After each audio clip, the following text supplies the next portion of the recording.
get ready, because this week on How to Drop Your Friends, we're going to get nerdy. You know, like pseudoscience. It's like one step above bro science. You may know him as Bike Sauce on YouTube. My original thought I was attached to this was Bike Soup. We talk about Nolan's special technique for measuring frame compliance. Yeah, okay. There's a lot to unpack here. Maybe start by defining compliance. Whether or not cycling content creators should use drones. If you're making money, technically you're supposed to have a Part 107 license. And why everybody should have a mullet set up on their bike. Well, but hang on. Hang on. Here we go. Everybody. Let's get into it. Nolan. How are you? Good. How are you doing? Very good. Yes. I've watched your channel forever, and it's like cool to actually be in the space here. I know. I've been in your space. I remember going to your garage for the first time, and it's fun going to other YouTubers' spaces and seeing what it's like, and because you always see the setups that you normally like shoot, and then you kind of see everything else around. Yeah, you get to see all the extra bikes you had that I didn't see before. Yeah, I mean, but this is nice, 360 degrees. My space is like one wall is nice, and then the rest is a disaster. The 360 degrees is because my wife wants it to at least like look somewhat, because it's just a spare bedroom in our apartment. It's not a garage. My dream is to have a garage that I can just, have like a 1 or 2 shot set up, and then allow the chaos that's in my heart to just explode. How'd you end up getting into YouTube? It's a COVID project for me. Like, I teach, right? So I'm faculty at Cal Poly down here, and when everything shut down, we had to go virtual, which means trying to teach on Zoom, which was just a disaster for me. So, going from being in class, engaging with students in person, to sitting on a 13-inch laptop, looking at a matrix of black squares, it wasn't the same. I was going crazy. So I had always kind of wanted to try. So I was like, you know what, screw it. Let's just try and record something. What do you teach at Cal Poly? Mechanical engineering. So super full-blown nerd, basically. Love it. Why bikes? That's a good question. I mean, I guess for me, it was the only option. There was nothing else that I felt like I could do a channel on. My only hobbies really are cycling, play a bit of music, play drums, but I don't know. I couldn't see making a channel out of that. It'd be too noisy. Were you in a band? Or are you in a band? I was. Yeah, I was in a band all through high school and college. What kind of music? Metal. Nice. Yeah. Not a lot of people know that. So. Somehow, I'm both surprised and not surprised. Oh, yeah? Like, you are the kind of person I would expect to be a drummer in a metal band somehow. How is I'm curious. I feel like metal is, and I'm going to expose my naivete. Sure. Metal is like such a smart form of music. Like, you have to be very precise, and you have to be very, it's like a high level of music. I remember one time I was at a concert with a friend of mine who plays guitar for a metal band, and it was Crookbin. Do you know Crookbin? I don't. It's like a jam band kind of. It's just like it's the kind of concert where people go and everybody around you is like high on mushrooms. Uh-huh. And so I'm like looking around, and he's like, this is, I won't say who it is so I don't throw him under the bus completely, but he's like, this is the most boring music I've ever listened to. Oh. And then that statement, for whatever reason, changed my view on metal music. And then after that, I was like, wait, he thinks this is boring. I'm curious. And then I went in, and then it kind of went down like a little mini deep dive of like, oh, metal music's complicated. It's a very like intellectual music, which, wow. So you being a professor, being a nerd, drumming, it makes sense to me. The puzzle pieces all fit. I don't think I've ever heard that take on metal. I mean, I could be completely wrong. I don't know anything. I think there's something to that, yeah. I would say people who are into this type of music are also very particular about the type of music they listen to. Like, if I list 3 bands right now, like, half the people in the comments will say, hey, that's not even metal. Like, this is real metal, right? Oh. People are very like, I don't know, what's the right word? Not defensive, but like particular about the definitions of metals and subgenres of metals. This is a bike podcast, right? Well, I'm just going to say that's not that dissimilar to bikes, because there are like rules for what makes a cyclist, rules for like what it is to be somebody who rides bikes. Sure. Are there any of those rules that you would change? Well, what are the rules? What are some of the rules? I guess it depends like what little genre. So like road cycling. You're supposed to shave your legs. You're supposed to wear white shoes, white socks, white helmet. Your sunglasses are supposed to be on the outside of the straps. That's right. You know, I would say in the road space, that's where 90% of the rules are. And then any other genre outside of the road space, there are maybe 10% of the rules spread out over that, the remaining genres, I would say. Yeah. And I don't think it's a bad thing. I think it's like it's almost a cultural thing. Yeah. Right. The culture of road cycling that's what you do. And I don't think it's a problem. A very diplomatic answer. Do you feel like those rules are like bleeding into gravel? Or do you feel like the spirit of gravel is still alive and well? Spirit of gravel. Yeah. Well, with gravel racing becoming more prevalent, the rules from road kind of follow. I would say, and that's just me observing from the outside because I don't race. I don't race road. I don't race gravel. I've never raced. I take that back. I've raced once on Zwift during COVID, and it was probably the most miserable experience I've ever had. You were like, I'm done with this. Yeah, no more. I wanted to try one race, so I did like the lowest. I don't know, like it's A, B, C, D, right? I think I tried C. Yeah, and I just blew up. Like I didn't know how to pace myself. I went way too hard, and it was just miserable. That's Zwift racing in general. I feel like I've only done a handful of them, and I've never had a Zwift race where I was like, I enjoyed that. Yeah. At the end, one time I set it up. I was at my parents' house for the holidays, so I bring my trainers. I'm like early into my cycling journey. I'm very excited, and I'm doing a race in their kitchen because that was the space. I think I remember. Well, did you do any video? I did a video. Yeah. Yeah, that's right. And they're just like watching me suffer. And my mom's trying to be positive. And she's like, oh, I'm really proud of you. I'm surprised. Like, you're really pushing. Like, this is really impressive. And my dad's just like, why are you doing this? You didn't have an answer. I didn't have an answer. Why am I doing this? Because I have to win. Yeah. Why do you ride bikes? Why do I ride bikes? Yeah. That's a great. If it's not Zwift racing, I mean, why else would you ride a bike? On earth? How did anyone ride before Strava? If there's no Strava annual recap, what's the point? Yeah. I'm just kidding. Now, I mean, I've ridden bikes since I was a kid, which was give away my age, since the early 90s, right? First bike was like this tiny little, I remember it. It was like a 12-inch bike, but it was pre-balanced bike. So it had a crank, but no freewheel.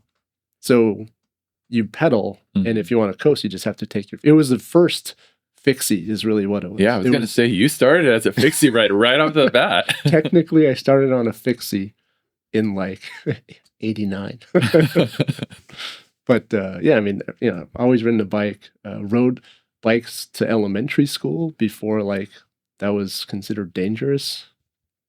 Rode bikes for transportation in college. Got into mountain biking in high school. It's just always been a part of my life in one way or another. So, but through 35 years or so of cycling, I've never really been interested in racing. And that's just my preference. Yeah. Well, that's the wrong preference, Nolan. I know. That's probably of the 14. Am I number 14 here? 15. 15. Yeah. Of the 15 guests you've had, I'm probably the only non-road racer here. Technically, I'm not a road racer. I did one race, same kind of situation. Oh, okay. Category C. It was the Sea Otter race, which I later learned was that one's crazy. Oh, okay. We won't get into that. I'm more interested in, have you always like worked on your own bikes? Was that immediately a part of your experience, or did that come later? No, it was like, for me, I think growing up it was one and the same. Like I distinctly remember being at my friend's place. His house was kind of like the hub for the neighborhood. All the neighborhood kids would just show up. And when we were getting into BMX, there was always just parts on the whole driveway. I remember like his mom would always have to come out and just like, what the hell is all this shit? Clean all this shit up. Because there's just parts all over the entire driveway. So we'd learned how to work on BMX bikes, which is arguably the easiest bike to work on. And then from there, I took an interest. I always considered cycling as two separate hobbies, right? Because you get the ride portion, which is like exercise and fitness and all that, and developing your skills on the bike. And then there's like the technical aspect. You learn how to work on a bike and like learn how to fix stuff. So my first job in high school was a shop mechanic in the Bay Area. And I continued to be a mechanic for the next 7 or 8 years, just through high school and college. But yeah, I've always had an interest in working on my own bikes. And so it's always been part of that experience for me. You said they're two different hobbies. Yeah. Do you like one more than the other? I find that it's kind of like they come in waves that are of opposing frequencies. Okay. Or like, you know what I mean? Like as one goes up, the other kind of dips. And usually it's over the winter, the rainy season, when like we can't get out and ride so much that, you go in and like clean all your bikes, you rebuild everything, you kind of do all the maintenance on your bikes. And that's when I rediscover, working on bikes is fun. And then in the summer, like you just ride. All your bikes kind of like get a little bit neglected. But yeah, it just kind of like this out of phase cycle throughout the year. Has there ever been a time where both phases are in a dip? Sure. Yeah, when I get injured. Yeah, I'm coming off of I think it's 4 weeks ago now. We had a pretty bad crash on a snowboard. So we were up in Big Bear with the family, and I don't know. I just like, you zone out for 1 second, and that's all it takes, kind of thing. Mm-hmm. We were going off this tiny little jump. The kids were going off it all day. They went over. I followed them, but I was watching one of them. And I don't know what happened. Next thing I know, it's upside down. Just like landed.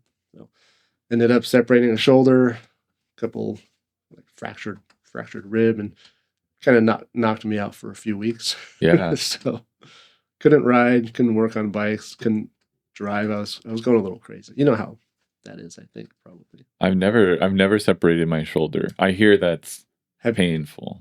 Have you ever been forced to take time off the bike for any reason? Oh, it's perfect. I force myself to take time. Yeah, I guess so. Have I ever been forced? No, my dips usually come of my own like creating. Oh, so I'll push myself too far, too hard. Yeah. Because and you would understand this better than most people.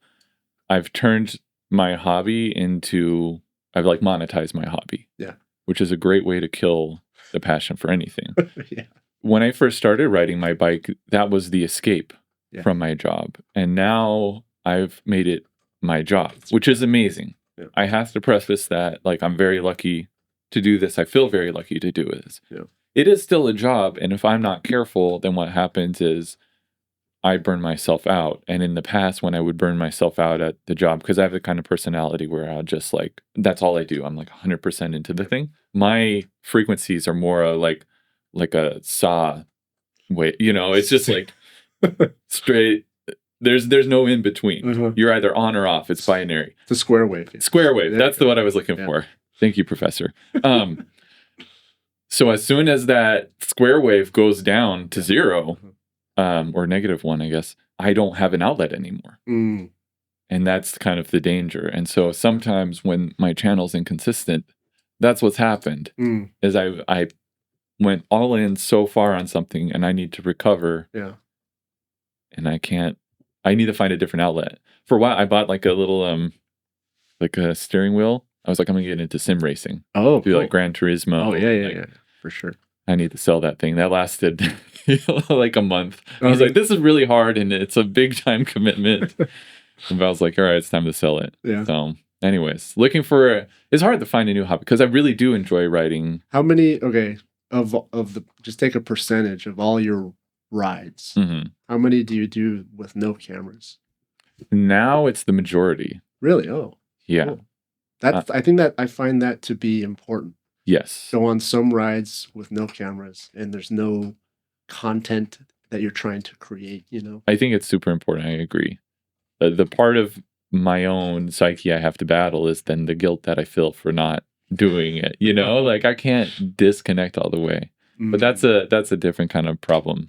work on. But anyway, well, no, I think that's a valid. I'm interested in talking about that. How do you, when you're feeling, when you're over it, do you do anything to get back into, whether it's into cycling or your job, you're teaching or whatever? How do you kind of? Yeah, I've struggled with this too, and I've found that just being patient generally works.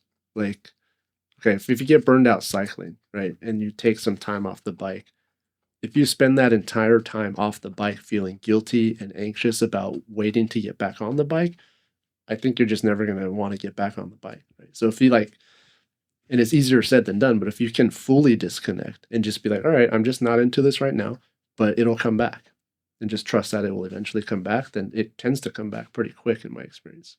And I apply that to like cycling. I apply it to work, although it's a little harder to just kind of step away from work. But you can go hard at work and you can kind of coast at work. Yeah. Depending on your job, obviously.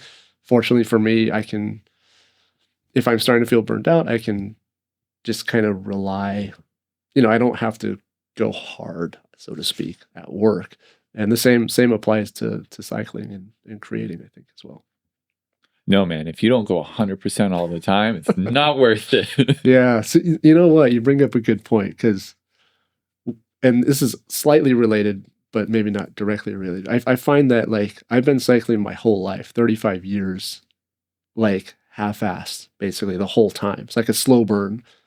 And what I find is a lot of people who pick up cycling a little bit later in their adult life, they go 100%.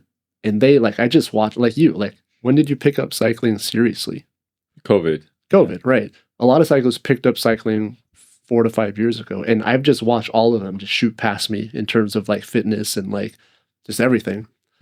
But I think it's like you were saying, if you go that hard, the human tendency is to kind of eventually hit a limit, and then you've got to back off.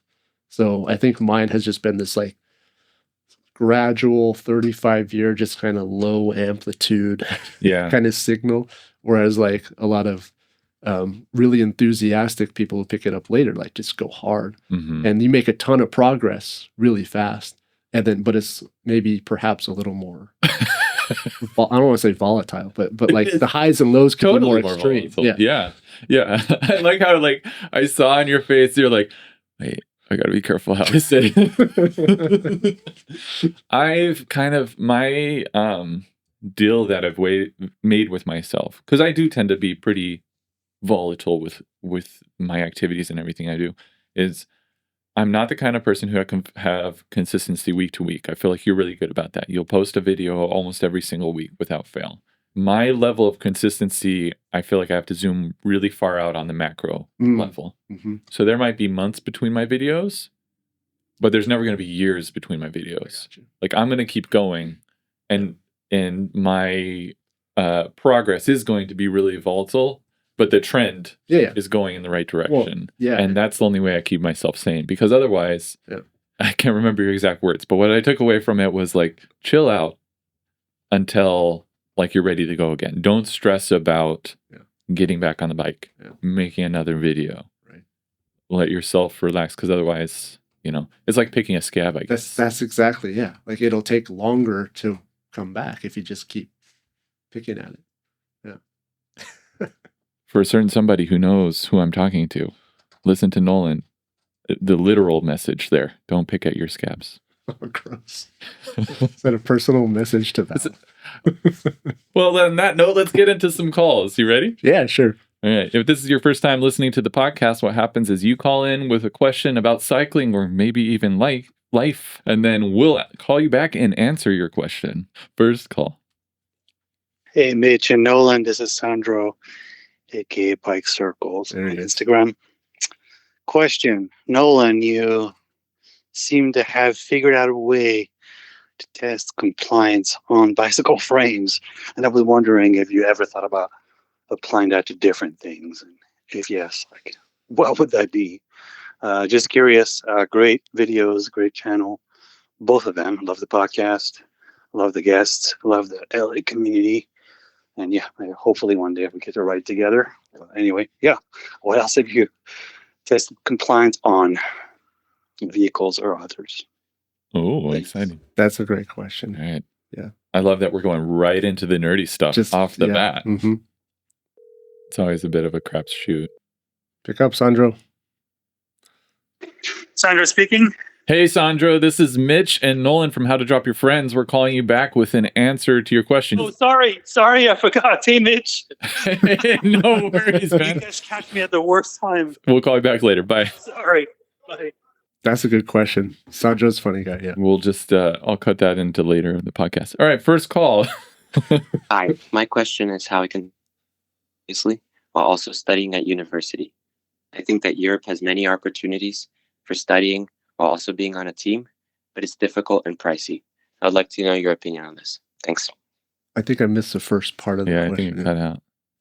Hi, my question is how I can, obviously, while also studying at university. Exactly. I think that Europe has many. All right, we'll call him. We'll ask him for more details. Okay.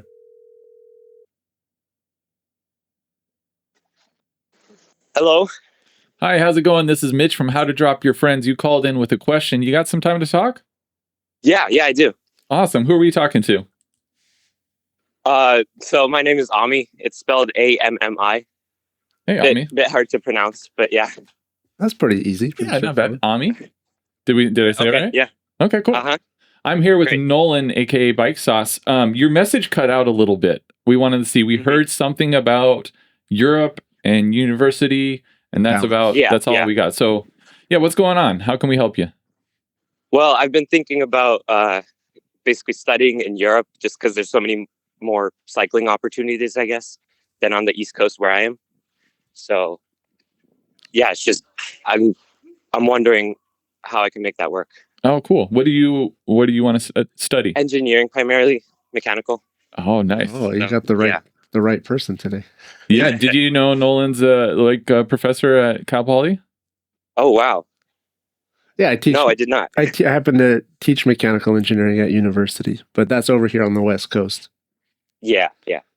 So I am completely unqualified for this, but luckily you called into the right episode of the podcast. Nolan, do you know anything about?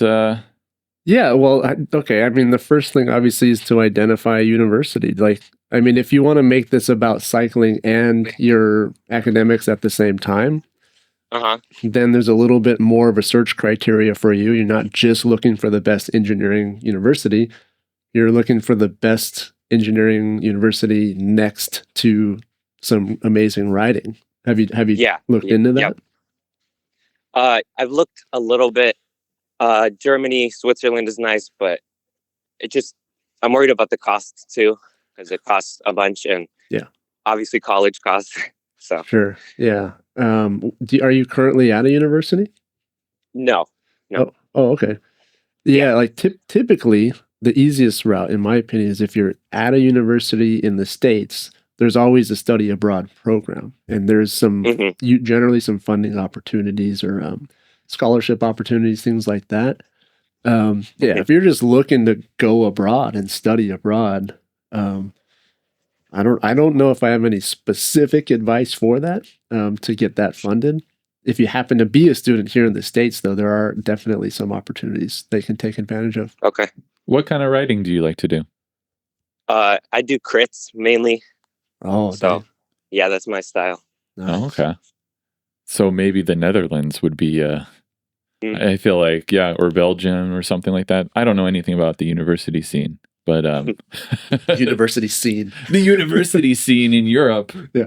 I guess this is one we could open up to the comments. So if you are somebody who knows about this and you can help Ami out, drop it in the comments and I can connect you.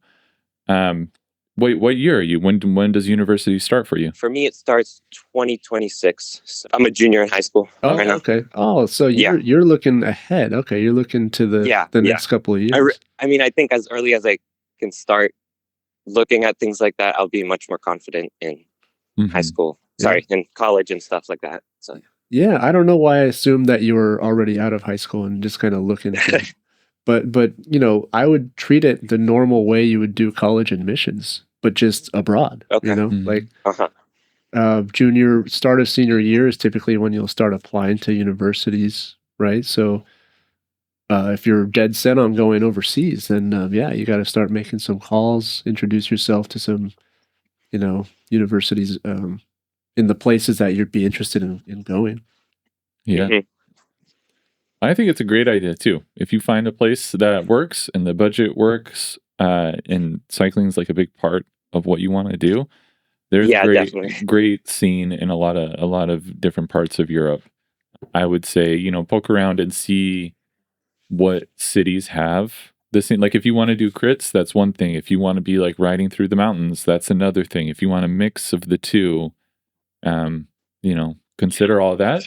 But the other thing also, depending on what part of Europe you're in, their public transportation tends to be a lot better than ours here in the States. Yeah. And their Yeah, I see that. trains. So it's really, really easy to travel around. So even if you are somewhere like, let's say you're in Berlin or something, you can easily take a train and get to some good riding very quickly. So, yeah, 2 thumbs up for me on the overall plan. I wish I could give you more like granular detail on how to do it. Yeah. Yeah. Same here. What I can do is give you some perspective. Like it's kind of just broad, but like it's going to be more challenging for you to do this. But if it's something you want to do, I would definitely go for it 100%. Because if you have this bug in your mind now in high school and you don't do it, 10, 20 years down the line, I feel like you just don't want to regret not trying. You know what I mean?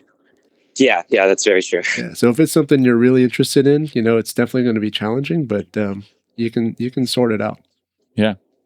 So keep us updated, man. Like I Yeah, of said, course. if you got any advice for me, drop it in the comments. I'll connect you and best of luck on your journey. Thanks for calling in, man.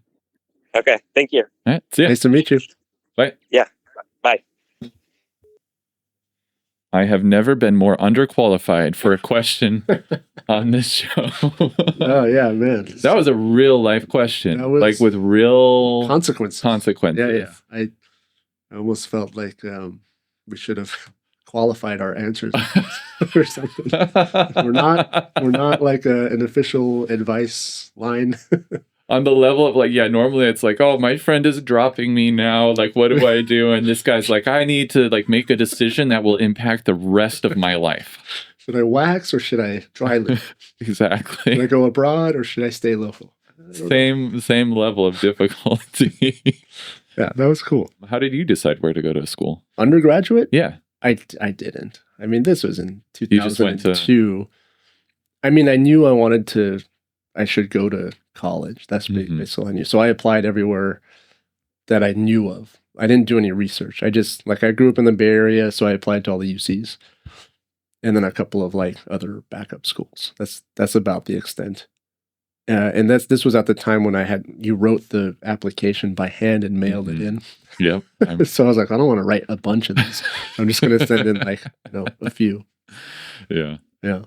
It's funny. My experience was pretty similar. My high school grades were all over the place. Like I either had like A's in my classes or like D's. There was no in between. Mm-hmm. So I was limited on what schools I could go to. Mm-hmm. And it was state school is where I went to. And luckily I got in.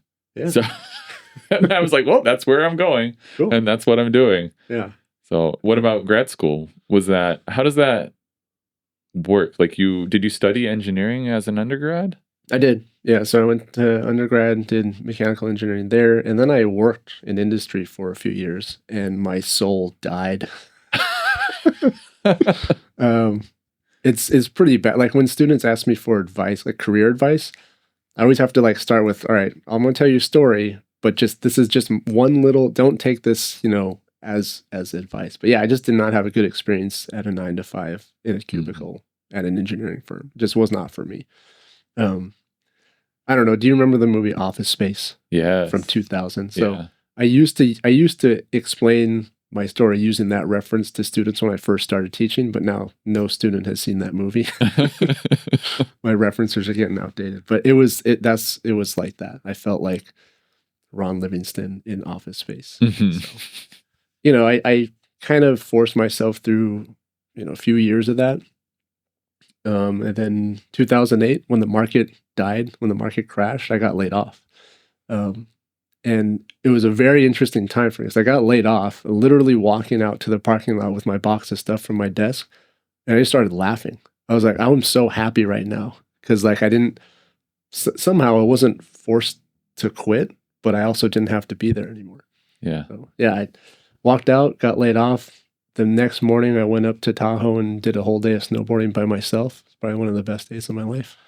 Of course, at some point you realize you need money.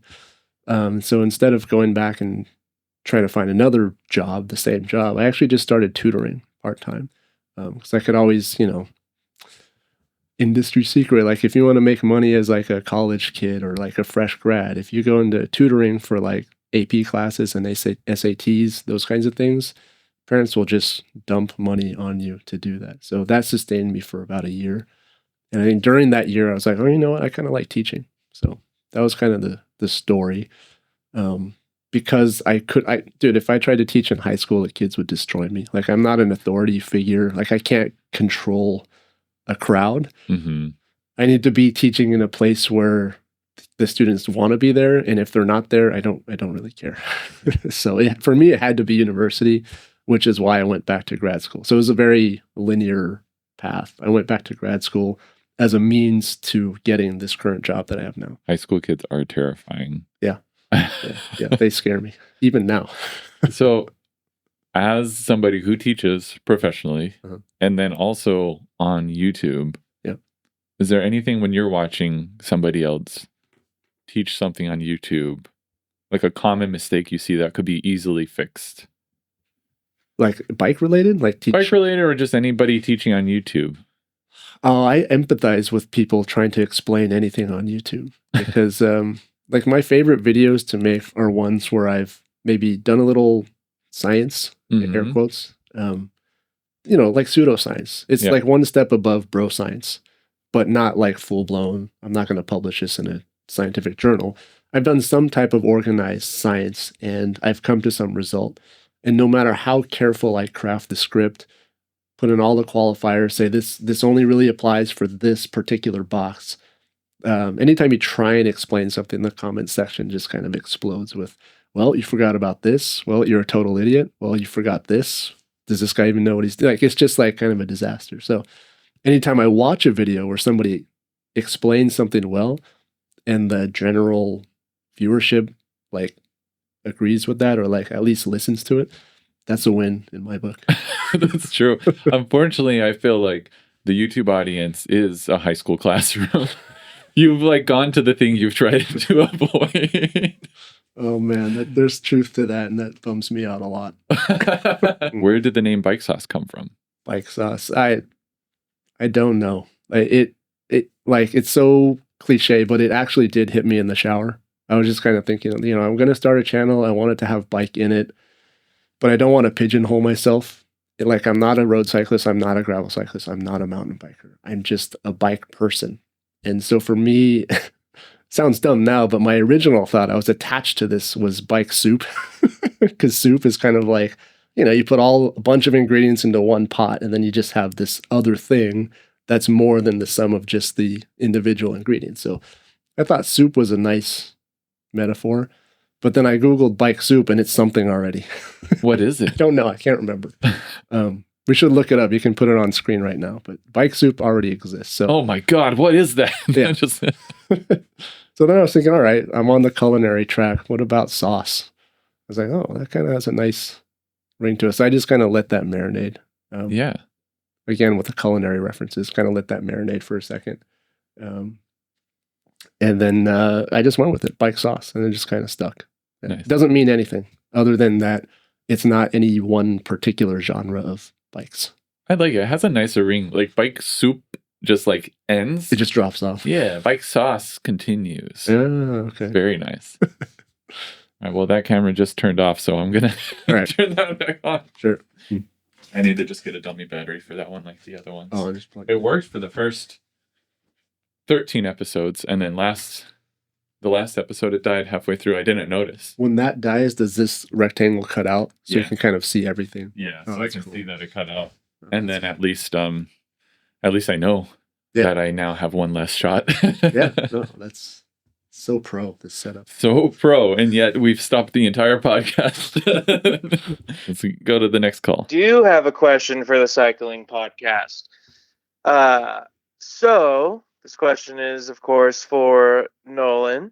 I am a big guy. I'm heavy, and I have a diverge, which means I have a future shock.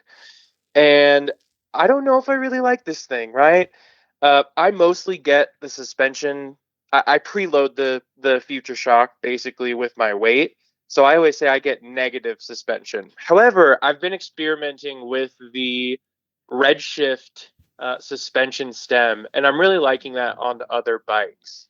So I guess you could call me Future Shock Delete curious. And yeah, I've just run into problems with the Future Shock, right? So I'm a big guy.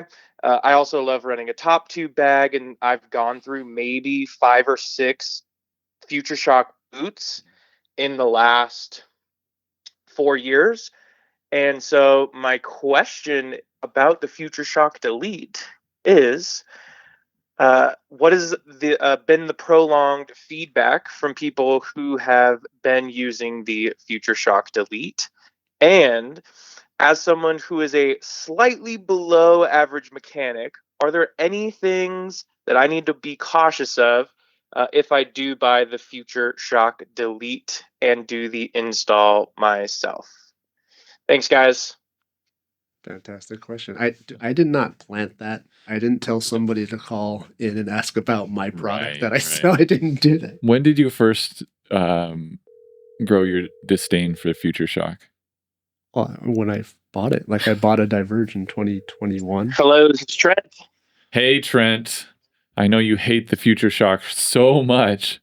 We got Nolan here. We're going to answer your question. Thanks for calling in. I was just asking Nolan while the phone was ringing when his disdain for the Future Shock started. Yeah. I mean, I bought my Diverge in 21. Okay. The Sport Carbon, which came with the 1.5, Future Shock 1.5. And I think within 6 months, it started creaking and kind of popping.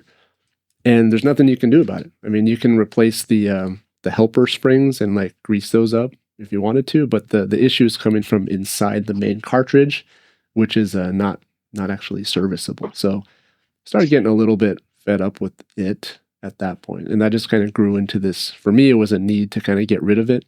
But because the front end of that bike is so proprietary, you can't just put like a regular fork in there with a regular headset. So this idea kind of started of maybe we can just design something to remove the whole apparatus. This is all Greek to me. I remember seeing I watched the video. Mm-hmm. Let me back up then. For the broader audience, the Specialized has like tripled down on this front end suspension called the Future Shock. It works really well when it works. It's actually a great system. Specialized does some really great stuff, but a lot of Specialized stuff is very proprietary. And so the issue is this Future Shock system, which is on the Specialized Diverge, some of the Roubaix, some of the gravel bikes now, they kind of all have the same system, and you have to use it. There's no way around it. So it's this like kind of very proprietary roadblock. And if it starts going bad, which typically the cartridges eventually go bad, then you got to replace it, which can cost a few $100 every time you need to replace one. So planned obsolescence. Trent, how do you feel about on a scale of 1 to 10, how much do you love it? I mean, I feel like I don't have much to compare to on a drop bar bike. Mm-hmm. However, I'm a bigger guy. And it did come with, I think, 3 different springs with different stiffness. I have the stiffest spring in there, but I feel like I can press the spring while I'm riding. And perhaps I, played in my head like I get negative suspension. So I don't think I'm really like getting the full benefit out of the Future Shock. Like you said, Nolan, I have the 1.5, so I don't have the knob to adjust it. And on top of that, I really love having a top tube bag, and that just rips apart the boot that goes around the Future Shock. Yeah. I don't own anything with the Future Shock. I'm sorry if there's any like affiliation with Specialized. Why do they do this? Why is this is it just like a bad implementation of a good idea, or is it? Man, You gotta be careful. Dude, I've ridden Specialized bikes my whole life. Yeah. Right. I like have the one. brand. That was like my first Yes. bike as a kid was a little Specialized Hard Rock. My first mountain bike, Specialized Hard Rock. But some of the stuff they do is very proprietary. They're known for being very proprietary. They're also known for being very litigious, so I got to be careful here. Oh, well, on that note, we're going to continue No, here. And hey, for the record, Trent, I have to clear the record. I've never met you. I should not plant this call to somehow like force us to talk about the delete on this podcast. Can you confirm that for me? Oh, absolutely confirmed. And I also love my Specialized bikes. And, the Diverge was really, it was my first real bike. And it's my do everything bike. It's my road bike, my gravel bike, my bike pack bike. I love the thing.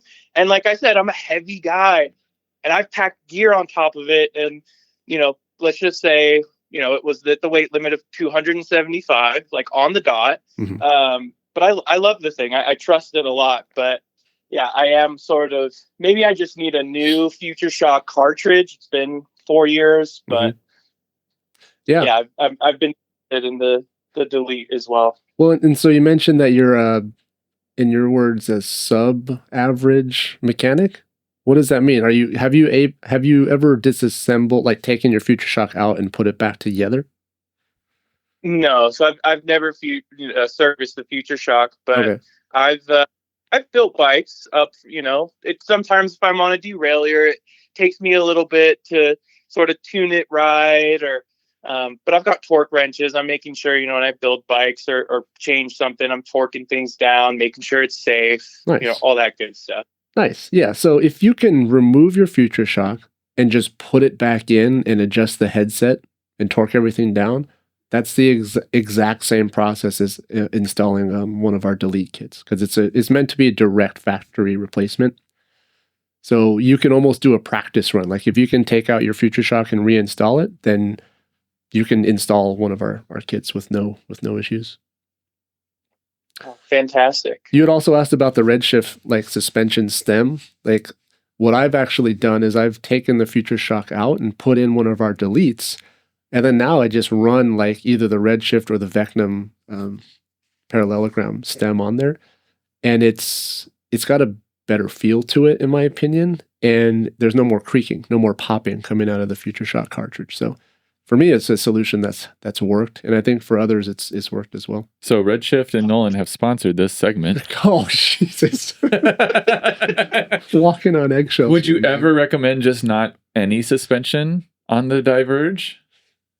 Okay, that's an interesting question. On the Diverge specifically, I do notice that if I just take out the Future Shock and put in one of our delete kits, it does feel stiff in the front. Obviously, it's going to feel stiff, but stiffer than like a comparable gravel bike, just with no suspension from the factory. And I think perhaps it's maybe in this hypothetical, just what's the word I'm looking for? Speculation, that the Future Shock fork itself might be overbuilt slightly to accommodate for additional forces. So if you do take the shock absorption out, the result of just running it rigid is slightly stiffer than like any other gravel bike. That's interesting. Can I ask you another question that you might know about? Shoot, yeah. So I'm, and this actually might be good for Mitch too. I'm sort of like more road bike curious. I've only really been on a drop bar gravel bike, and I'm looking for my next bike this year. Likely going to be another Specialized, but I've been looking at this Crux. Yeah, you have. It almost seems like almost like a Diverge without the Future Shock. Kind of, is it in between like a gravel bike and a road bike? What are your thoughts there? I have a friend who has been riding his Crux on all of our like road group rides lately. So like he was on, what was he on before? I think like an SL7 or something like that. But I've seen him on the Crux every single time. Joseph, what were you on before? I don't know. I'm really paying attention to people's bikes, but he is on a Crux now, I swear. And he's keeping up with everybody. He's also, we call him like a mountain goat because he's just like always climbing everything, but it has not held him back.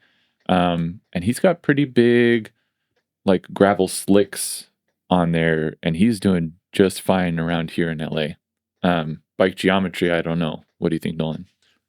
You described it pretty well. Like the Crux. I mean, the Crux. A little history lesson used to be specialized like cross bike, like cyclocross bike, but now it's become this kind of like you said, kind of this middle ground between the Diverge and like one of their road bikes. It's a great bike. Like the Crux is a great for like, you know, I bash specialize a little bit for the Future Shock, but I'll go, you know, I'll compensate by saying the Crux is an amazing bike. It's simple, right? It's round tubes, a round seat post, traditional headset, threaded bottom. Like everything is just easy about that bike, and it works well everywhere. If you're gonna look for a road bike that you still want to have some capability to go off road with, that's a great choice. Or hear me out, just go all in on the new Clonago Aero bike. Just drop all the money there and fully commit, Trent. Go all in. And then you have to get one of those like the Darth Vader helmets, the Aero helmets. Yep. You know. The teardrop goggles. Yep. Sell every like dirt built bike that you have and just go full in. That's the only way. Yep. What has you road curious right now? Because I feel like most people go the other way. Right. Well, I you know, feel like I'm riding mostly pavement, and I've been curious about the different feel of the geometry. You know, I prioritize comfort. Like I'm winning nothing, right? I'm a big guy. Takes me a long time to get up climbs. I'm a great descender in that regard. But yeah, I'm more curious just about the maybe marginal gains that a road bike could provide over a gravel bike. Yeah. And the area you're riding is it pretty flat, or do you have mountains? It can be both. I'm in the Salt Lake City area, so I can either, you know, ride 100 miles on bike paths with 1,000 feet of climbing, or I can hit Big Cottonwood Canyon, and that's 15 miles, 4,000 feet with no descent, no let up on it. So I can choose. I can decide. Cottonwood Canyon's fun. That's very fun. I mean, you're gonna love being on a road bike descending, man. Like when you have the bike dialed, you've got like a fresh set of tires on there. Dude, it's like riding a motorcycle. It is so fun. So that I feel like is that's where, I don't know, you can have a lot of fun with the road bike, and then it's nice to have something that's like a little bit faster. I've ridden a BMC road machine, which is like an endurance, like the geometry is a little bit more relaxed, but it's a more aggressive endurance bike. That thing while descending just felt really, really solid. I've ridden like a couple different like treks. Those actually felt a little bit more like a Madone. They felt a little bit more sluggish on the descents, which maybe is controversial. But it felt more stable, if that makes sense. And then right now I'm riding this like Rita, and I wouldn't say, like everybody uses the word twitchy, but I've noticed, how do I describe this? So when I'm on the flats, right, it doesn't take a lot of movement to shift the wheel. So in that way, like it's more twitchy. But when I'm descending, if I'm zen and I've taken a breath and I'm just turning like with my hips, using my weight, the thing is, it's like it's not even there. And I think that's, with a good road bike, to me, that's like one of the most sublime experiences you can have on the bike, when you're like really connected with it and it just disappears and you're just like cruising. You're getting me super amped to go ride right now. I want to go ride right now. What's your favorite bike you've ridden, like road bike, Nolan? Road bike. Dedicated road bike, the Esprit was great. The Rita Esprit was great. Paid for by Rita. Let's have our list of spots. I gotta stop complimenting things. I'm just gonna have no opinions the rest of the show. The internet is brutal. If you compliment anything, they're like, how dare you? They're obviously paying you. Right. The Rita was serviceable. All the road bikes I've ever ridden were practically the same. I like the Rita. I like the Blackheart. Actually, was a great bike. Like the Blackheart's man, like that's the one that just kind of sticks around. Is Like, that the steel or the titanium black cart? aluminum? Oh, it's aluminum. It's aluminum, man, and it's good. It's good. And this is not even the latest generation one. Like this back when I did the review, like bikes just circulate out of the garage all the time, and that one has just always like I just don't think that one's going anywhere. Yeah. Yeah. Trent, man, like, yeah, if you want to get into road, the Crux is a good option. But if you're gonna keep the Diverge, maybe it's kind of like what Mitch was saying. Like, there is some separation between the Diverge and the Crux, but obviously not as big as between the Diverge and a dedicated road bike. So the Crux is a great bike if you're going to get rid of the Diverge and just have literally one bike to do it all. The Crux could easily replace your Diverge. Obviously be easier to service. You don't have to worry about future shock, and it's very capable on road and off road. So I'm not telling you to sell the Diverge, but I am saying that the Crux and the Diverge are going to be a little bit closer than the Diverge and a dedicated road. He's on a road that diverges 2 paths. What are you gonna do, Trent? Where are you leaning right now? My other consideration is I most likely will have to put some sort of mullet gearing on it, so I have sort of top out maybe around 16, 17, but I get those good climbing gears. Mm-hmm.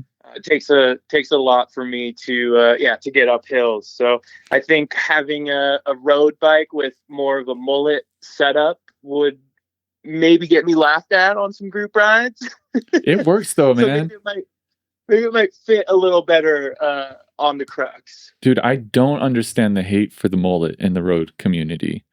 Because I had a mullet on my Esprit while I was in Europe last year, and that thing saved me. Because a lot of climbs in the Wasatch Mountains are the same. They're kind of like European climbs. You had like 7%, 9%. Like they're steep, long climbs. And having that extra gear, even when I was like at my lightest, I was still in the lowest gear. It was like 46 up front and 52 in the back. So below a 1-to-1 ratio. Yeah. And I'm going up, like a 7 or 8% climb. I'm still like my cadence is still below 90 RPM. So I'm all for that mullet. And then as far as the descending thing, a lot of the sorry, this gets me riled up. This is here we go. Here we go. A lot of the complaints I get, they're like, "What about your cadence, man? You can't get the optimal cadence. There's too big of a jump." And I guess if you're like in Miami riding in a pace line, yeah, then your cadence is going to matter. Like you want those little tiny like gaps. But if you're going up a 7% climb that's going to last 5 miles, who cares about cadence? And then when you turn around, it's steep enough, you're going to spin out no matter what your gearing is. So just enjoy the descent, like while you're going 45 miles an hour without pedaling. Anyways, that's my soapbox. Dude, put the mullet gears on it. Well, but hang on. Hang on. Here we go. I will throw in also, you could go subcompact 2x. That will get you more gearing at the low end and the top end. And you'll be able to climb anything, and you'll be able to never top out, and you just will have a front derailleur. That's too reasonable, Nolan. That's very reasonable. Yeah. How are you going to upset people if you don't have a dinner plate on your rear wheel? That's right. That is good. My Diverge is set up. I do have the Sport Carbon. It does have the 4630 on the front. Yep. And I did change out the back to a 1142. Dude, so I am running a 3042 on the Diverge, which is quite nice. Yeah, and well, if you do the math, if you ran a mullet, you might go with the 40-tooth chainring up front, maybe a 10 to 50 in the back. You got a lower climbing gear with the 2x. Yeah, I did just do that math, and I'm like, maybe the 2x actually does make a little more sense. Yeah, all right. I like it. Trent, let us know what you end up getting before you go, because I know who you are. What advice do you have for your fellow content creators who are thinking about getting into drone stuff? Do you even recommend it? I got like a Skydio. This is just for myself, I'm asking. But with all the, like you have to get certified. You have to make sure that like you're flying in areas that are like legit. As you know very well, you shouldn't fly drones in fire areas. Like what advice do you have for content creators for like maybe I should get a drone to follow me on my bike rides. Good idea or bad idea? Yep. Well, okay. So first thing is, if you're making money, technically you're supposed to have a Part 107 license. That's just so you know airspace, so you know how to check if the president's in town with a TFR, temporary flight restriction. It teaches you the basics. In terms of the technology for drones, it is very hard to get a DJI drone to follow you. It's using vision from the camera, and it works. I would say it is a little more hands-on work. I did just see a leak of a DJI GPS puck, which would then connect to a drone, and it would know your exact altitude and GPS position. And back when I was working at other drone companies, we had a little remote you could point in the sky, click and hold, and the drone would move to that location around you. So I assume DJI is going to have something similar to that. Skydio did stop their consumer drone, which I thought was super sweet. It was all made in America, had a GPS puck, so it follow you really well. And the Skydio had 360-degree obstacle avoidance. So it would avoid trees, power lines, all this stuff. If you can find one of those, I think they're called the Skydio X2 on the used market. That'd be a really good option for cycling.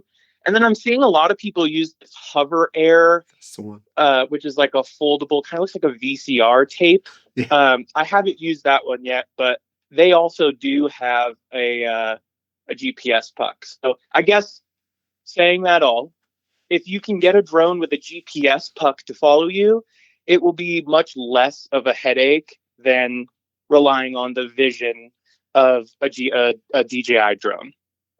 Okay.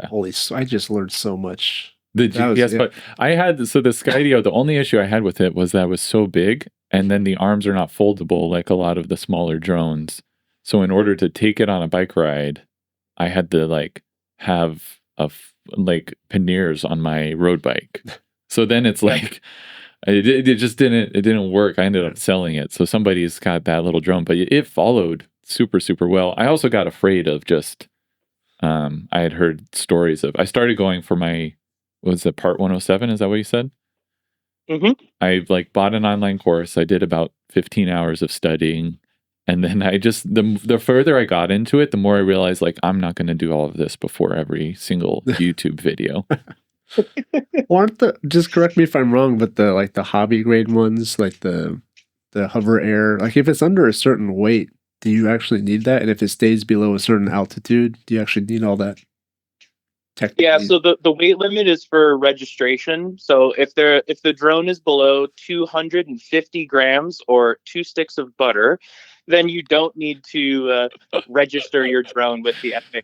That's most American weight measurement, 2 sticks of butter. Yeah, banana for scale. But yeah, I mean, as long as you're really at the end of the day, and especially what I learned, speaking with the FAA and the FBI during the fires in California, is really, if you're, not around people, you're not around moving vehicles, you want to make sure you don't hit a car, of course, not an airplane. So if you're not near an airport and you're using common sense, fly your drone, get that cool footage. To actually get in trouble, someone needs to witness you flying the drone, taking off or landing. They need to report you, and then they need to prove beyond a reasonable doubt that it was you flying the drone. And your footage, even if you post it, isn't enough to prove beyond a reasonable doubt that it was you flying your drone. This is the part of the podcast where I say this is not legal advice. This is not Make legal sure advice, to do your own research. No, I appreciate that. Is super, super fascinating. The footage ends up looking so good. Yeah. I feel like if I start using it again, it'll probably be more if I'm doing the opposite of you, Trent, and going further into the dirt world, like riding a mountain bike, riding out, out in the middle of nowhere. Bike packing is great. It's very hard to stop a group ride and be like, hey, let me get my shot. It'd be really popular. I routinely go down a 2-hour rabbit hole researching all the available drones. I'd probably do that once a month for the past several years.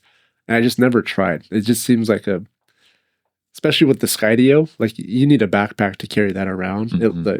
the tech was great, but the practicality wasn't there for me. And then these smaller DJI ones, and like even this new Hover Air one, these look really appealing to me. So I feel like it may happen at some point. It makes great content. I like watching DC Rainmaker's videos where he's like, let's see if this one follows me, and inevitably like ends up in a tree. Yeah, right. Yeah, and just to end on the drone thing is, if you can find someone who flies one of these first-person view drones, you'll get the coolest footage. Yeah. You'll get the the most immersive sort of look, and you get to work with another creative person too, which I think is always a win. That is the best possible advice. Then you have somebody else that knows what they're doing. Right. That's what a good way to put a bow on it, Trent.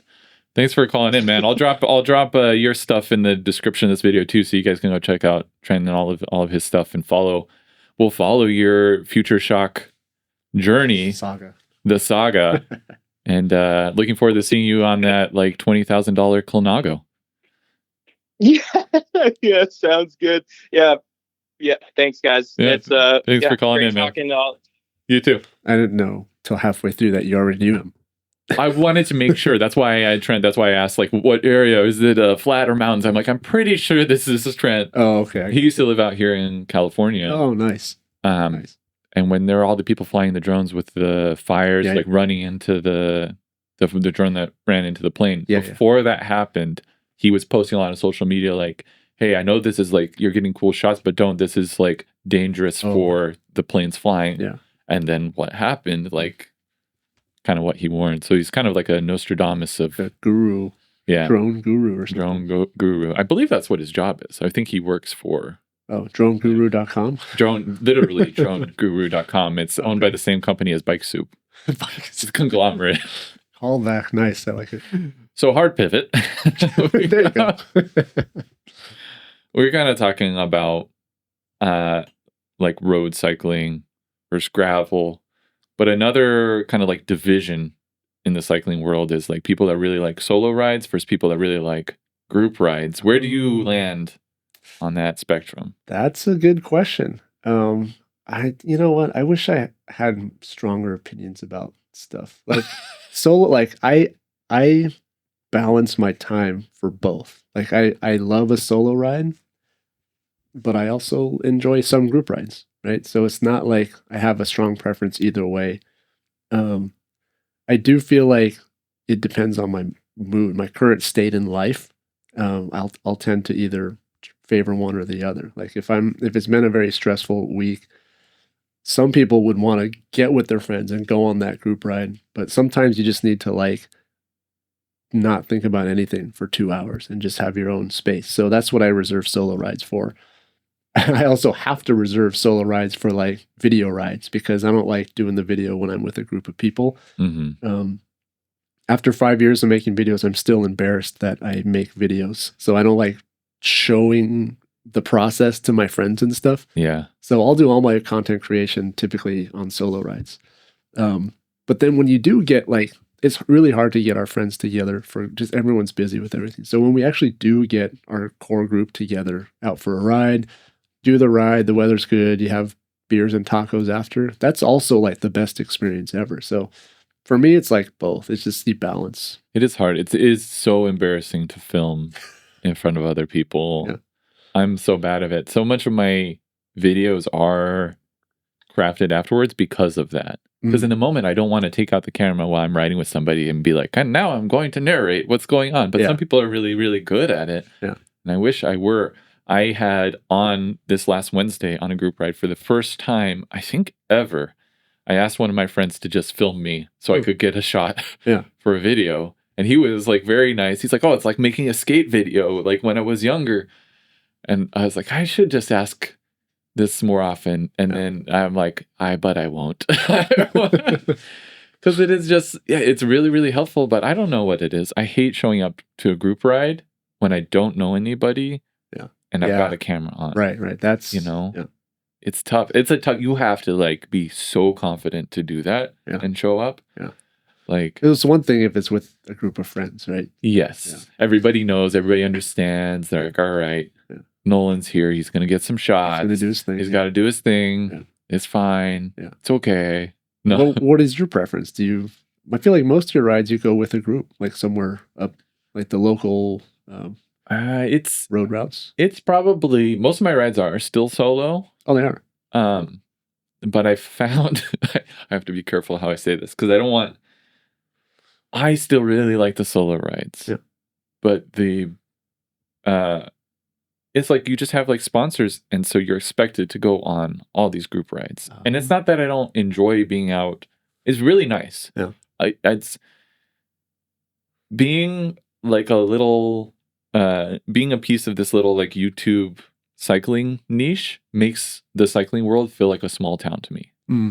Because now I'm at the point where I can go on a group ride and people already, like the context is already set. They know, like I was on this ride the other day and I'm introducing myself to people and this guy's like, oh yeah, I know you are. I know everybody knows Mitch. Yeah. He said it kind of a condescending way, which I appreciated. I was like, good. Yeah. Keep the disdain. Got you. Yeah. But everybody waves and says hi, and like that's really, really nice. But if I had my choice, I don't know, the part of cycling that I originally got into was that detox of my week. Right. And I'm introverted, even though I do this YouTube channel thing. I'm excited to talk to you. I know I have to switch on. Yeah. And then after you leave, I'm going to collapse.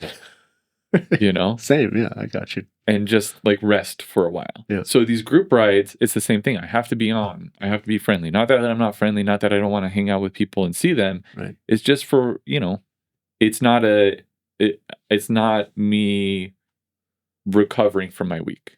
Right. It's like a good workout. You know, it's a social workout. It's good for me. Yeah. Val is like, I'm so glad you're cycling because it makes you make friends. Yeah. Because if I didn't have this, like we never would have met. That's true.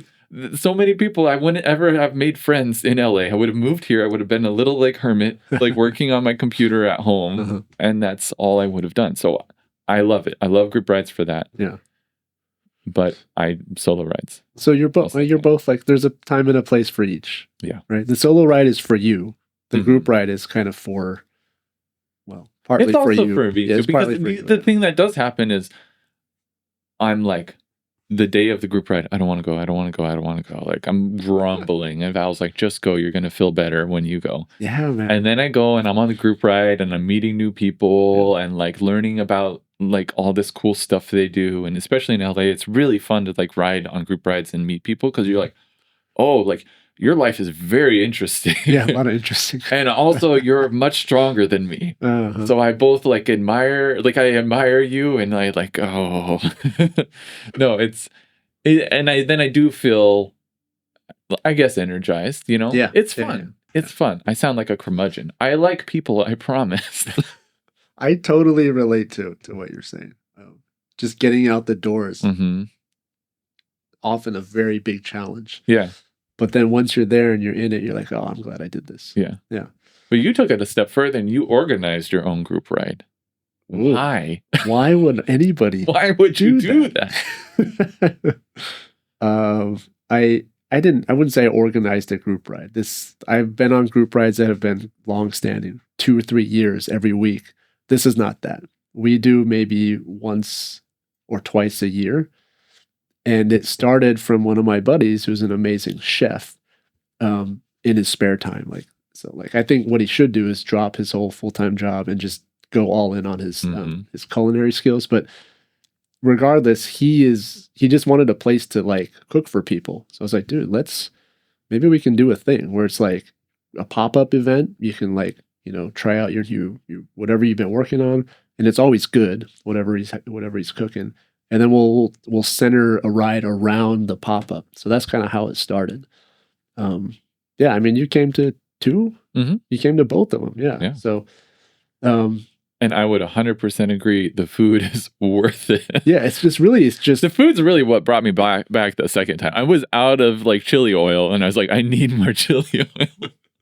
Yeah. Andrew's probably, I don't know if he's listening right now, but he might watch this later. But yeah, he's really good. He's really, really good. And the ride is centered around his food, basically. And for me, it was an easy thing to do because there's already a core group of cyclists that ride out of Maverick Cycles in Whittier. And so, it's almost selfish. I kind of like came in and was like, hey, this is my ride now. It's like they already ride there every weekend. So, I just like. You're like, big boys in town. This is my ride now. Right. Yeah. Everyone's like, who is this guy? We're already here, kind of thing. Wait, is that metal drummer? Yeah. Who is this guy? Thinks he can play drums. But yeah. So that, we're going to have the third one at the end of the month on March 30th. But yeah, it's just a good time. Like you do the ride, but there's this like nice thing to look forward to at the end. There's like great food. You just hang out by the shop. That's really what it's about. The ride is just like you kind of got to do it to earn that experience. That's a real reason to ride a bike. It is. It's, earning your food. That's right. Yeah. I used to quantify rides and the number of burritos that I can eat after. What's the largest number of burritos? What's the conversion factor? Yeah. I don't know. 20 miles to a burrito. Okay. 20 miles per burrito, something like that. What kind of burritos are we talking about? Is this like a fully stuffed? Is this a wet burrito? Is this what's your burrito game? Like, what's your go-to burrito? These are the real questions. I'm a simple. I'll go classic. I'll just get carne asada burrito. Mm-hmm. Are you cheese and rice and beans in the burrito? Onions? You know what, man? I don't have a strong. I'm just so boring. No. You said the classic burrito, the carne asada. I'm curious because to me, all those things belong in a burrito. But it's like I'll go to a place and half of them are not in a burrito. I treat it more like omakase style. Okay. The omakase burrito. Like you call it if you've established a restaurant and you're going to put something on a menu called a carne asada burrito, I want to see what that means to you. So I'll just take it as it is. I like that. You respect the chef. Yeah. And their craft. Yeah. Chef's choice. Nothing wrong with that. The worst thing you want to do is offend a burrito chef. Exactly, yeah. And if it's true omakase, you offend them, they turn their back on you after you like leave the truck. And then you're in shame. That's right. Eating burrito in shame. A horrible thing. Shameful burritos. Is that the title of this episode? Shameful burrito. Yeah. Talking shameful burritos with bike sauce. Yeah. Yeah. What kind of bike sauce do you put on your burritos? All right. Shame. Sandro. That was a solid transition. Thank you. Yeah. Thank you. I was proud of that one. I thought about it like 5 seconds ago. Got really excited. Come on, Sandro. Otherwise, you're going to have to answer his question without. Oh, I can talk about frame compliance all day. That's the title of the episode. He's a busy guy. You have reached yourself on a friend or Kibar. Okay, Sandro. Well, you led us on all episode. Yeah. You're busy. You're important. But his message was pretty clear. Question. Nolan, you seem to have figured out a way to test compliance on bicycle frames. And I was wondering if you ever thought about applying that to different things. And if yes, what would that be? Right. Yes. The answer is yes. Yes. Yeah. Okay. Yeah. We need some backstory. What's your method for determining level of compliance in a bicycle frame? All right. Yeah. Okay. There's a lot to unpack here. Yeah. Measuring compliance is traditionally challenging. Let's start there. If you look at maybe start by defining compliance. You're overestimating my understanding here. Compliance, yeah, that's the ability for a material to deflect. And in the context of cycling, compliance generally corresponds to a more comfortable, less harsh ride. Okay. Now, okay, all right. So my take on this is you got a lot of companies that try and sell some product to make the ride more comfortable or compliant. And often, I can think of 4 or 5 instances right off the top of my head. They'll show some kind of graph where they'll have without our product and with our product. And there's always like a spiky line without the product. And then there's also a spiky line that's lower with that particular product. And that's meant to imply that, oh, there's less accelerations or less vibrations with our product, which means our product makes your ride more comfortable. My issue, oh boy, how much time do we have? As much as you need. My issue with that is that all of those plots, the x-axis, okay, that just means a horizontal axis is always the time axis.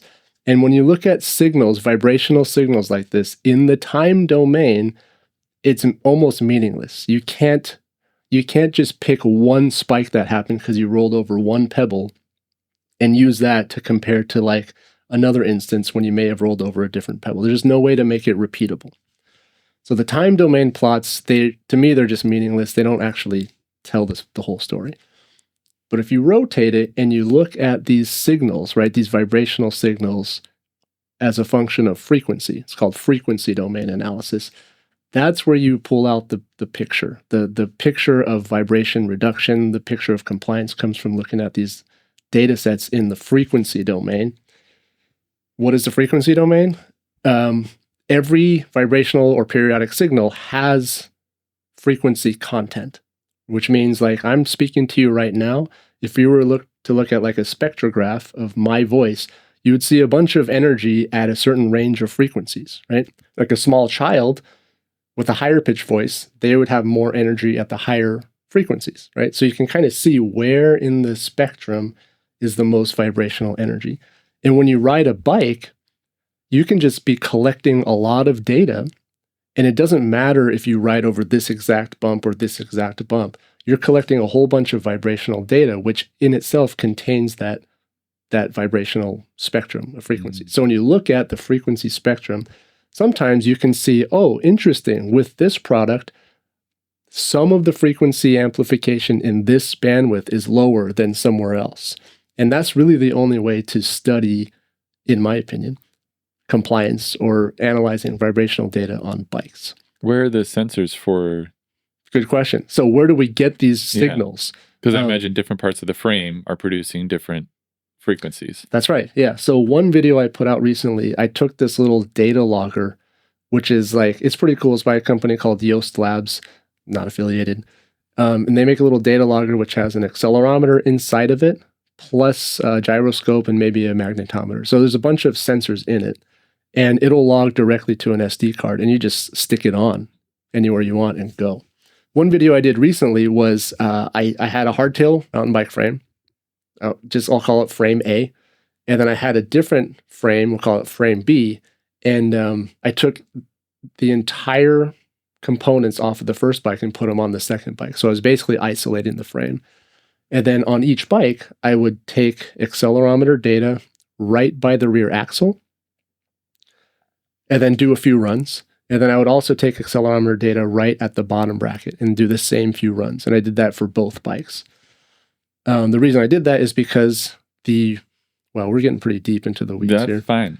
This is fascinating. Okay, so I want to know why not one by the seat?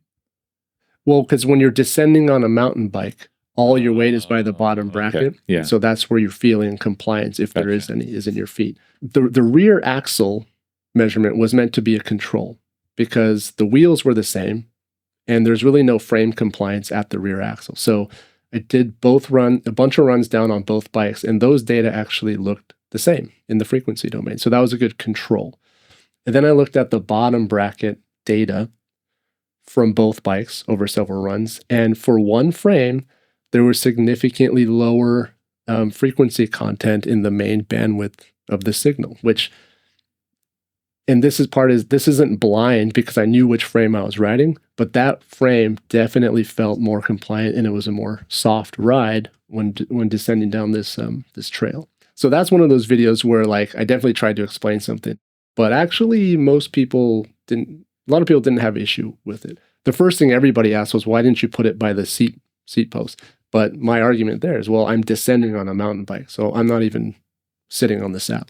And that was a really interesting study. And Sandro's question, to finally get to the question, is, have I tried doing that for other stuff? And the answer is, I'm working on it now. So one of the things I want to do is a similar experiment for like a gravel bike, where I do put the sensor at the rear axle for one experiment, and then up by the seat, either the top of the seat tube or maybe on the seat post somewhere, and see if there's actually any differences in, frame to frame or seat post to seat post or something like that. I've got a pair of road wheels with polymer spokes. Have you seen these? Like the bird spokes for mountain bikes? Yeah. The spokes are literally strings, and it's wild to even look at. Yeah. I kind of want to do a test where I compare wheel to wheel, see if there's actually some tangible compliance differences in those wheels. Yeah, you could put it all over the bike and get when you're making a video like this or you're designing an experiment. Yeah, it's the closest to science that I think we get on YouTube. Like you said, I hope before, so. Yeah, you described it as like a step above bro science. Yeah. How do you design these experiments? Well, at what point are you like, all right, this is enough? Because like, how do you stop yourself from being like, all right, now I'm going to do a run with this on here. Now I'm going to do it over here. And now I'm going to do, because after a certain point, I've noticed on YouTube, the more robust you make it, the worse the video actually becomes. Yeah. And in my anecdotal experience, the more you set it up as like, these are the things I did, the more people that come out of the woodwork. And the more of a high school class it becomes. Yeah. I wouldn't necessarily equate it to a high school class because high school students might not even be that interested to prod you. Right? I guess that's true. I'm just really trying to circle back to that for comedic effect. How dare you point out the flaw in my comedy? Should have let you roll. No, you're absolutely right. Yeah. And you had a question in there somewhere. See, this is my problem. My brain goes off on a tangent. And then on this podcast, I force the guests to come on a tangent. Okay. Your question was, how do you stop? Yeah. And my answer is, I run out of time. Like when I have a full-time job. I have 2 little kids, wife, mortgage to pay, all this stuff. So my content creation is like, over the week, it's like 6 or 7 30-minute blocks, right? I don't have time to just go out and do anything all day. So like for that experiment, I was like, all right, well, here's all the data that I need. Let me just see if I can get it all done before I have to go pick up the kids. That's basically how it worked. So if I were to do another one of these, I'll keep it small. Like I think a YouTube video could be vast and it could be fantastic technically, but if you try and put too much in a single video, people aren't going to watch it. So I'll try and keep it like, in this video, we're going to test this one thing. And if you're interested in more, watch this other video where I test this other separate thing. That's the idea anyways. That's smart. They're not scientific, but I let my videos balloon. But I'm like, I'm going to do this, and then I'm going to do this, and then the video just turns into this like giant mess that I work on for a long time. You've built they're very different. We have like very different approaches to YouTube. Yes. And yours seems a lot healthier. No. I wish I could do what you do, like break it up. I constantly tell Val, I wish I could just be like an accountant and then do that, but my brain doesn't work that way. Do you watch YouTube outside of? Yeah, I watch a lot of YouTube. Do you have a favorite YouTuber? Oh boy, that's a hard question, man.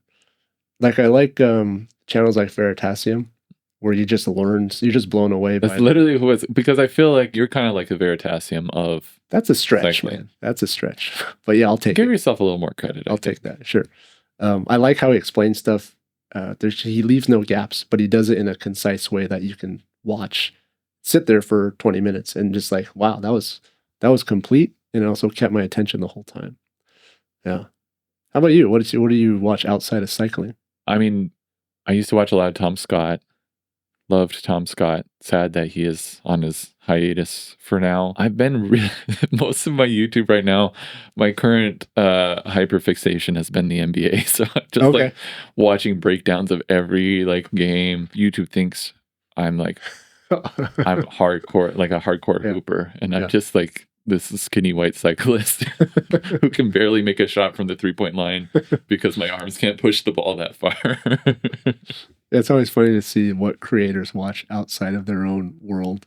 Yeah, when I first started the cycling journey, it was like everything I watched was cycling. Yeah. And I found that it influenced the videos that I made. Like a lot of my early videos were just basically like knockoff GCN videos. Yeah. Let me ride these wheels and review them, or even the series that I have blown up the most, like the Steep Street series, that's something GCN has done. Really? Yeah. I'm sure part of my subconscious grabbed it from that. The way that I started was just, there's a couple of steep streets next to my house, and I was on a kick where I'm like, I got to release every week. Yeah. And so I was like, what can I do? And then I was like, oh, this street, and I just do it. But I'm sure I had watched GCN Steep Street videos before, so that was already floating around in the background. I think that's okay. I mean, everything's derivative, right? But it's your spin on it that people like appreciate. Yeah, totally. And over time, I've started to like, now the things that that my content's being derived from are starting to be outside of it. So when I start comparing frames to like which frame is Jordan and which one is LeBron, then you know where. No, just kidding. Your time is precious because, like you said, you've got a full-time job, a wife, kids, the YouTube channel. So I really appreciate you coming over here and joining me on the podcast. Oh, for sure, man. And nerding out. It's so fun. I love your videos. Because I like watching people that are smarter than me explain things that they know, because for a moment I feel like I'm also smart. I'm just maybe that's why I like yes. Oh man. But before you go, we got one final segment. Okay. Cycling court. I was wondering, gavel. What is the gavel all about? You know, I really need to get like a full judge's robes and like the wig and everything. The whole premise is I thought this would be a good viral segment, and now I don't know. It's just something I do for fun now. Okay. You're going to make a decision for the whole cycling community. Yeah. Oh my God. Okay. Yeah. As somebody who's a very opinionated person, I know this will be very... I will say one more tangent before we continue. You're very accommodating on everything, even burritos. But the second you started explaining your compliance experiment, things became very opinionated. Oh, yeah, sure. You're opinionated. Oh. It's just like within the right areas. Learning so much. I respect that because you're like, I respect the burrito chef, omakase style. Sure. I subscribe to that same thing. Somebody whose knowledge is beyond mine, I'm going to just listen to them. Okay. But when there's something I care about, like putting a mullet setup on a road bike, I'm going to be opinionated. Okay. So hopefully we can tap into one of those here. All right. Maybe you'll have opinion. Okay. You have to have opinion because this is you got to pass judgment. Yeah. One or the other. One lives, one dies. Oh my God. All right. Road bikes. Wait, no. See, I'm so excited. I'm getting. Normally I ask the road bike versus gravel bike, but for you, it's gravel bike or mountain bike. One lives, one dies. Like just one ceases to exist? Ceases to exist. Oh, smokes. I'm going to lose half my following no matter what I... This is real life consequences. All right. Do I talk it through or just boom, answer? Boom, answer, and then, give your argument afterwards. That's how we roll. I gotta keep the gravel bike. Really? I really thought you were going to go the other way. Really? Oh, interesting. I really did. There's reasons, and they're personal, and I haven't thought about this for more than 9 seconds. So it's going to be very well thought through. Yeah. Okay. Well, first of all, I think the gravel bike's more, it's more capable. You can do more things on it. You can ride a road on it and not feel super slow. And you can ride some pretty decent chunk on it. Really what you can't do is ride full-blown like mountain bike trails. You're just thinking about all the mountain bikers right now. Yeah, so I think the more I try and explain it, the more I'm just going to be digging a hole here. But yeah. Also, it's a personal thing, which I shouldn't let influence if I'm deciding for the whole cycling community. But I'm getting older. I'm 40, right? And like I had an injury 4 weeks ago that I'm still recovering from. And so mountain biking, for me, I tend to injure myself more on a mountain bike than a gravel bike, I guess. So this answer was sponsored by your wife. Sure, yeah. Or my medical. No, not my medical. My medical team wants me to get injured. That's true. Yeah, so I gotta love private healthcare in America. That's the real device. We won't go there. Yeah. We won't do that. All right. So and let me finish that up. Oh, sorry. Yeah. Your gravel bike is so widespread. Like if you look at Dylan Johnson's gravel bike, that's a mountain bike, right? So I think you can touch upon mountain bikey stuff, even if your bike has curly handlebars. Are you down with putting proper like a front fork suspension on a gravel bike? Oh, sure. Okay. Yeah, whatever, man. Like that doesn't go against the spirit of gravel? No, that completely supports the spirit of gravel. Like gravel is like do whatever you want and have fun on a bike. That's how I see it. And that's why I hate it. There are rules. We live in a society. I love it. Thanks, man. Where can people find you? Bikesauce.com or YouTube channel, The Bike Sauce, Instagram, The Bike Sauce, or Cal Poly Pomona. I'm typically there. That like right turn at the end. Yeah, man. Appreciate it.